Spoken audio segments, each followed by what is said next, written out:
I've done a couple of door hanging videos in the past, but today's is a little bit different. We've got old reclaimed Victorian doors that needed quite a lot of adapting, repair work, surgery on them, as did the door frame. So I'm going to be talking about that. I'm going to be talking about some old favourite tools that are still going strong and are invaluable for jobs like this, and also a couple of new tools which I'm absolutely gutted I never bought before today because they've literally been game changers.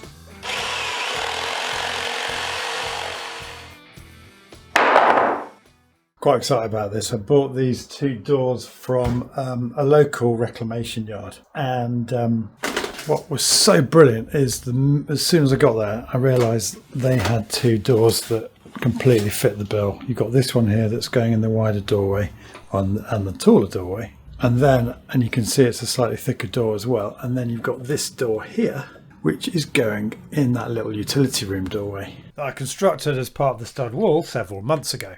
And that is both narrower and not as tall. But with this doorway a pretty straightforward door lining kit installed with just the door stops to fix in place, I thought I'd concentrate today on how I got the larger, heavier door hung in the more complicated doorway. There was a fair amount of damage on the door, so I needed some way of clamping it so I could work on it. So first up, it was time to make some new door clamps, as I've lost the last set I made many moons ago.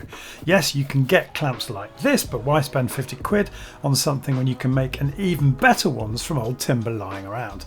So I had this 6x2 left over from the kitchen build. I cut a notch in it a little wider than the door, and I've learnt from the last ones I made that if you angle one of the notches it makes for a much tighter fit for the wedge than if you just cut both notches at 90 degrees. I drilled a few holes and chipped the notch out with a chisel. And a bit of tidying up with a rasp file. This does not need to be a work of art. I then made two wedges from the same piece of 6x2. And it was ready for action. With the door clamped, I could remove the old hinges and roll a spring latch and assess the damage. This chip would go when I trimmed the door down, whereas this crude bit of filling I decided to fix. More on that shortly. First up, I decided to trim the door to the right width. Both doorways are 765mm wide roughly, and mercifully pretty plumb down their length. So I put the door on a couple of Stanley sawhorses, which if you're a regular watcher of my videos you'll recognise as normally being the base for my workbench, and set about marking up what needed trimming from the width. They say measure 3 times, cut once, just as well as my maths was all wrong here, and this would have been far too much to remove. And I thought I'd showcase today another job that the circular saw can do brilliantly. Using my spirit level as a straight edge clamped to the table, I removed the first sliver of timber from the door, pausing to check the saw was cutting roughly at 90 degrees. And a key tip, it's critical with a circular saw that you set the blades so that no more than one tooth is projecting below the cut.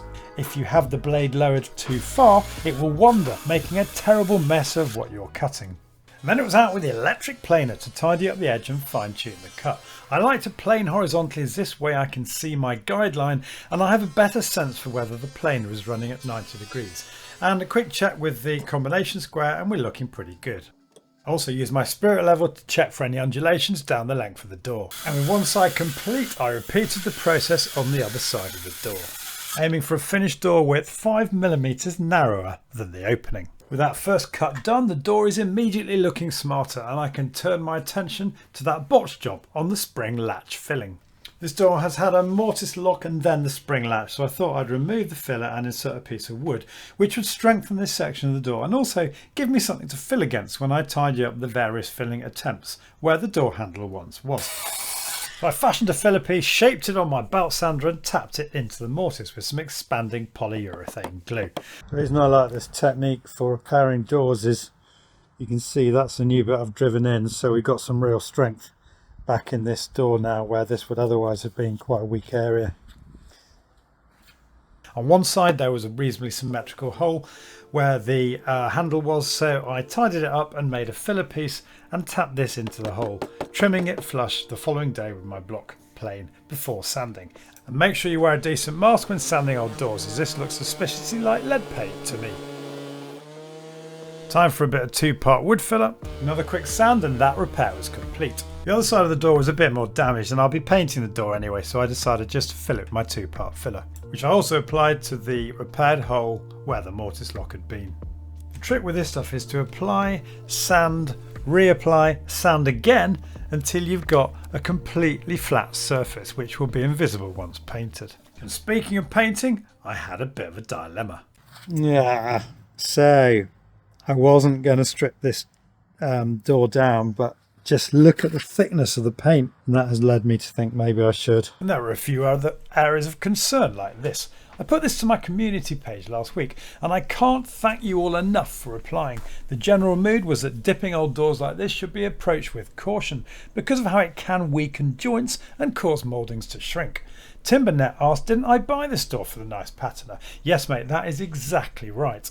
But a lot of you suggested I patiently attack it with a heat gun, which would be my preference. But for the time being, with so many jobs on the list, I've decided to fill and paint. And if I don't like it, I'll take it out and strip it in the spring, and there's another video for us. This is a bit I hate, getting a lovely old door like that and cutting it to exactly the right size away from the opening. But what I'm doing is, that is the only corner that's square in the entire doorway. Although interestingly, because I extended this part of the door frame, when I batten this internal wall to make way for some electrics and dry lining, we've got parallel, beautifully parallel 765 mils. So we know the door's parallel. We know that corner's square. I know this corner ain't square, it's about 5 mil out.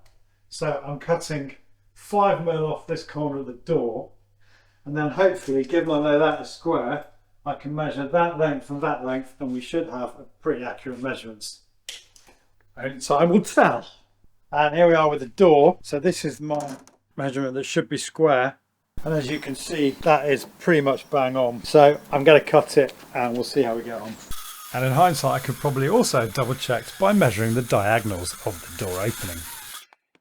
With the sides trimmed, I could press on with the hinge install. I bought bronze washered hinges, 75mm rather than 67mm wide given the door's thickness, and 4mm rather than 2.5mm thick given the considerable weight of the door. These go up to 60 kilograms, and you can see the difference when compared with the hinges I bought for that other door. All from my Mungaroo Direct. There's a link in the description below the video. I got my hinges about 130mm from the top of the door and about 230mm from the bottom. I guess this way you avoid the tenons, and when you look at them they look equidistant from top and bottom to the eye, even though they're obviously not. With my tracer pencil nice and sharp, you have to get one of these if you haven't already. Again, there's a link in the description. I mark the hinges, and there's a trick here for a really flush cut. Slide the hinge up after marking one end before marking the other. You could use a razor blade, but I find I can't see it that well, and it can wander if you're not careful. I go around the pencil lines with a chisel. Gotta say, my chisels could be a lot sharper. And then route out the hinge rebate with my router. I've used chisels in the past, but this is so much easier. You can even set the cutting depth by eye. With that done, it was simply a question of trimming the edges with a chisel, which again would have been so much easier if I had a sharper chisel. But anyway, job done to my satisfaction. You know you got a good fit when you can put the hinge in and it stays there, independent of any screws. And now for my next game-changing discovery, self-centering drill bits. I know these have been around for eons, but I've always used a bradawl to carefully mark before drilling, until now. These drill bits are absolute genius, and like the router are a must for streamlining and simplifying this job.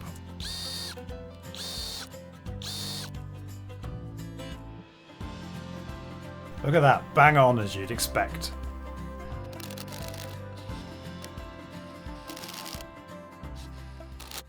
It was time to offer the door up to see if any fine tuning was required, and again I was starting off with a brand new gadget. Now I know air wedges have been around for ages, but I've always just made do with glazing packers or whatever else I had to hand to bung under the door. Crude but effective, or so I thought. But air wedges change everything. First off, I used them to gently jack up the door in the opening, which revealed a bit of fine tuning I had to make to the top right corner.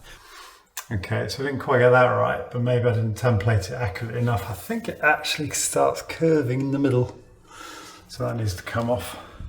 But other than that, not a bad start. And it's brilliant how you can fine tune the height by pressing the release valve. Lower that a little bit.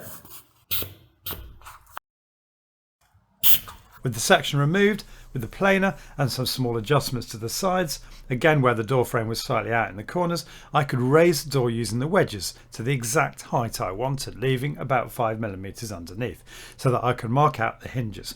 Note to self, don't use polyurethane glue before routing out door frames because you make a terrible mess of the plastic base of the router. Second note to self, plastic router bases don't like foam gun cleaning spray. So anyway, more of the same, chiseling the hinge rebate on the door frame, routing it out. You can get so close to the chisel marks freehand routing. Tidying up with a chisel, slowly jacking the door up to the right height with the brilliant airhead wedges, and the door was hung. I had two remaining jobs. The first was to refurbish the door frame, which was now short because we'd lowered the floor when installing the underfloor heating. But also, there was no longer a doorstop or slamming strip because I'd extended the frame when I dry lined the kitchen wall, as you saw earlier. So it was that bit of 6x2 to the rescue again. I cut a piece to go under the door frame, rebaited it to bring it into line with the rebaited cutout in the existing frame, and fixed it in place with glue and screws. Robertson head screws. How often do we use these? And a bit of expanding foam, not strictly necessary, but I couldn't resist. Next up, it was time to extend that rebate for the door to shut against. For this, I used some rounded over architraving I had lying around and cut it to size using the circular saw. This time with its fence for a parallel cut, and then later freehand for less parallel cuts.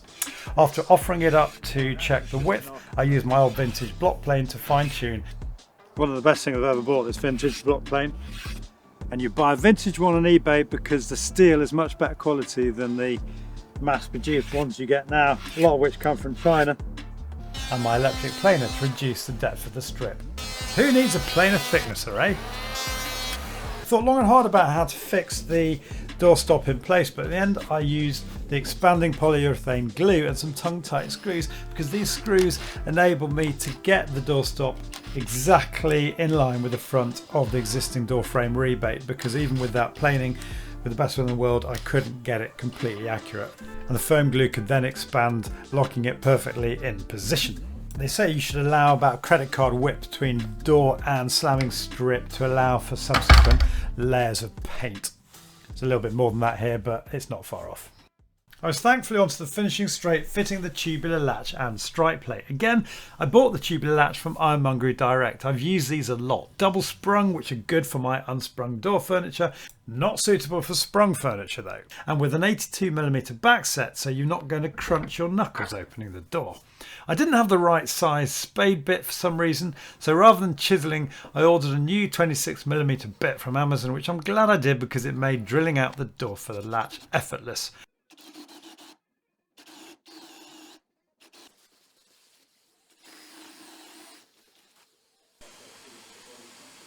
Then I marked out the latch plate rebate, chiseled the perimeter, and yes, you've guessed it, routed out the inside, finishing it off with a chisel.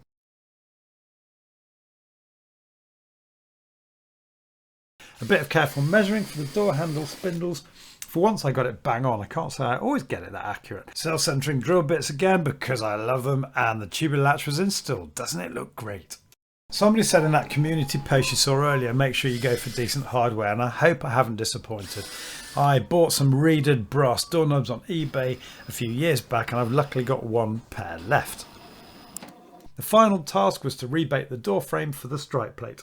No room for the router this time, so I rebated it with my chisel, drilled a couple of holes for the forend, and tied it up again with the chisel. With two final holes to drill, we were done. If I'm honest, the strike plate should probably have been a couple of millimeters this way, but the door currently shuts snugly, partly because there's a bit of a bow in it, as you can see with it touching the frame here at the top. Maybe I should have installed the slamming strip to take account of the door's shape, rather than making it perpendicular to the door frame. So we're getting there. All that remains now is a bit more filling and general painting to get all of this finished. This is going to be absolutely invisible once it's painted, and I'll try and post some photographs on my community page. I've got a big pile of cushions here in the hallway that I need to get rid of from that outdoor furniture build, so that will probably be next week's video, and then I'm back into the kitchen to make some banquette seating. So please stay tuned to my channel. I'm so grateful for you watching all of my vids. As usual, details of everything I've talked about today will be in the description below the video. which you can access in the usual way by clicking the More button. And if you're new to my channel, it would mean so much to me to have you subscribe. You can do that by clicking on the link here. And don't forget to click the bell notification icon so you get notified of all my future uploads. Thanks again for watching, and I'll see you next week.